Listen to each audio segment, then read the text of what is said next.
আসসালামু আলাইকুম। কেমন আছেন সবাই? আশা করি সবাই খুব ভালো আছেন। তো আমাদের বাগানে বড় সাইজের দুইটা পেয়ারা গাছ আছে। তো একটা হচ্ছে আপনার এই যে এটা হচ্ছে নার্সারি থেকে কিনে আনা একটা চারা। এটা হচ্ছে হাইব্রিড জাতের একটা গাছ বলতে পারেন। কাজী পেয়ারা সম্ভবত এটার নাম।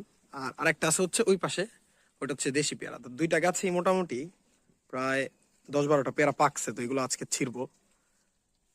বিসমিল্লাহ, এটা দিয়ে শুরু করি। তো এই গাছের পেয়ারার একটা আবার সমস্যা আছে। সমস্যাটা হচ্ছে এই গাছের পেয়ারাগুলা কিছুটা পাকলেই পোকা ধরে, এই জন্য আগে আগে ছিঁড়ে ফেলতেছি। তারপর জুড়িটা দেখি একটা, এই পাশ থেকে এটা কি পাকছে? একটা, না এটা পাকে নাই এখনো। এইটা পাকছে, বিসমিল্লাহ। এটা একটা পাকছে। তারপর আপনার এই যে দেখেন, এইখানে একটা পেয়ারা ঝুলতেছে, এটাও পেকে গেছে, একদমই পেকে গেছে এটা। আর এদিক দিয়েও আছে, এগুলো এখনো ছোট, ওইভাবে এখনো বড় হয় নাই। তো আর এগুলো খুব বেশি বড় হবে না মনে হয়।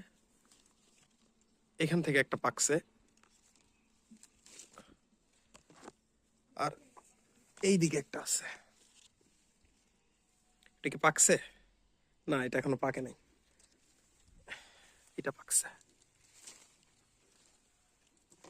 তো আপনাদেরকে একটা জিনিস শেয়ার করি, সেটা হচ্ছে দেখেন, এই পেয়ারার মতোই তিনটা চারা হয়েছে, যে এখানে একটা, এই দিকে একটা, আর হচ্ছে আপনার এই যে একটা, তিনটা চারা। তো তিনটা চারা আমি আমার বাগানের উপরের সাইডে নিয়ে লাগাবো। তো আসেন এবার এই গাছের দিকে যাই। ছাতা দে হাফসা, খুব রোদ, এটা আমার মাথার উপরে ধর। তো দেখেন এই যে এই গাছেও কিছু পেয়ারা আছে, তো দেখি এগুলা পারতে পারি কিনা।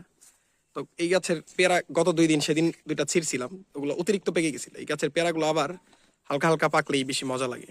তো এই গাছের গুলো ছিঁড়ে ফেলি, বিসমিল্লাহ। তো দেখেন এখানে আরো আছে। এই দুটো তো মাশাআল্লাহ একদম মানে পুরোপুরি পেকে গেছে, দেখছেন? এটা একদম পেকে গেছে। এরপর এইদিকে একটা আছে, এইদিকে এটা পেকে গেছে। এখানে বেশ কিছু আছে।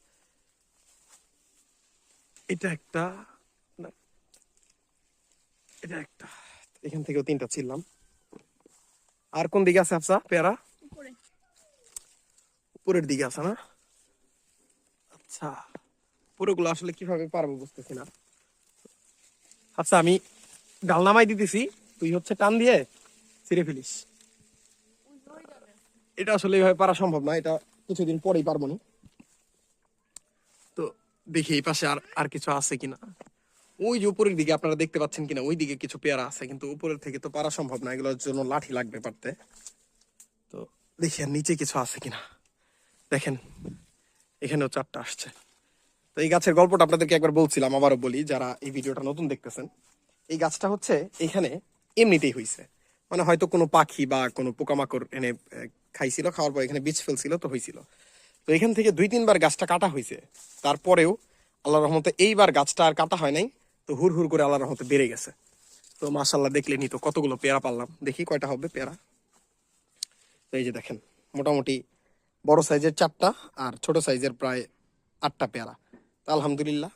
তো এই জন্যই সবাইকে বলবো যে আপনাদের বাড়ির আশেপাশে বা ফাঁকা জায়গায় যদি কোনো জমি থাকে, সেখানে আপনারা গাছ গাছের লাগান। যেমন এই যে দেখেন, এটা হচ্ছে আমাদের একটা হাইব্রিড জাতের একটা বড়ই গাছ। এই গাছ থেকে আমরা এই বছর আল্লাহর রহমতে প্রায় 20 কেজি বড়ই খাইছি। ছোট্ট এক গাছ, কিন্তু আরো ছোট ছিল। এখন যতটা বড় হয়েছে গাছ, কিন্তু এটার চেয়েও আরো ছোট ছিল, এবার কিছুটা বড় হয়েছে। তো আশা করতেছি আগামী বছর বা সামনের বার এর চাইতেও বেশি খাবো। তো ধন্যবাদ সবাইকে ভিডিওটি এতক্ষণ ধরে মনোযোগ দিয়ে দেখার জন্য। সবাই ভালো থাকবেন, সুস্থ থাকবেন। আল্লাহ হাফেজ।